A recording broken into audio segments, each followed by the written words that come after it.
Okay, more now on our top story. The provincial government has tabled its latest budget. And for more on what's included in Ontario's fiscal plan moving forward, we're now joined live by Finance Minister Peter Bethlenfalvy. Minister, thank you very much for joining us. Let's start with this. How does this budget meet the responsibility of a fiduciary with respect to items like getting rid of the tolls on a section of the 407, which that's a moneymaker? Yeah, no, thanks for having me on, Bakari. Look, we're dealing first off with an environment where tariffs have impacted our community. This budget meets the moment. It provides $30 billion of supports and putting in place even more supports for workers and businesses as we get through this situation, and that we build a long-term strong economy that'll be the most competitive in the G7. We also are focused on the cost of living and affordability. You touched on the 407 East, where we've taken off the tolls. That'll start June 1st.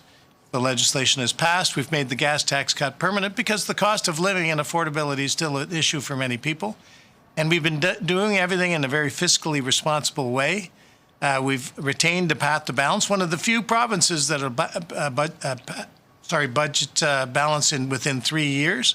And so we've tabled, which is just 1 year longer than we had said last year. But we're meeting the moment because there's a lot of uncertainty out there. Peter, speaking of infrastructure, the amount of money that's being spent on big transit projects like the 401 tunnel and smaller ones like ripping up bike lanes in Toronto, what's the justification? Well, we're building, when you're building infrastructure, when your population's growing, when the previous government didn't build much, and your population continues to grow, your economy starts to grow in more robust ways, you got to build infrastructure, and you cannot slow down. We highlighted an unprecedented $200 billion of capital spending over the next 10 years. That's for moving people, so subways, $70 billion for transit, $30 billion for highways, $56 billion for hospitals, $30 billion for schools. So, this is a government that believes in building not just for today, but for tomorrow, and making sure that infrastructure is in place to accommodate a growing population and a productive population. And Minister, there's a $3 billion investment in the Indigenous community as well as venture capital communities. There's been reaction coming in, CFIB giving good feedback, and then the Ontario Secondary School Teachers Federation critical of the budget, saying it doesn't prepare the province for global competition. EDFO says it shortchanges public education. You have about 30 seconds. Sorry to put all that in there.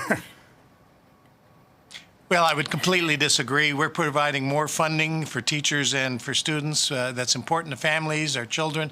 The funding for education per pupil is up 2.6%, which is more than inflation. Our overall education funding is up 3.3%, again, more than inflation.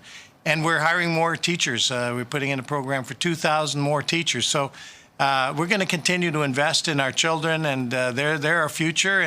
And we're investing in the economy so that they'll have really good jobs when they get there. Okay, Minister, thank you very much. You also mentioned hope. You mentioned that within this budget. Unfortunately, we're out of time. Finance Minister Peter Bethlenfalvy, thank you very much. Thank you.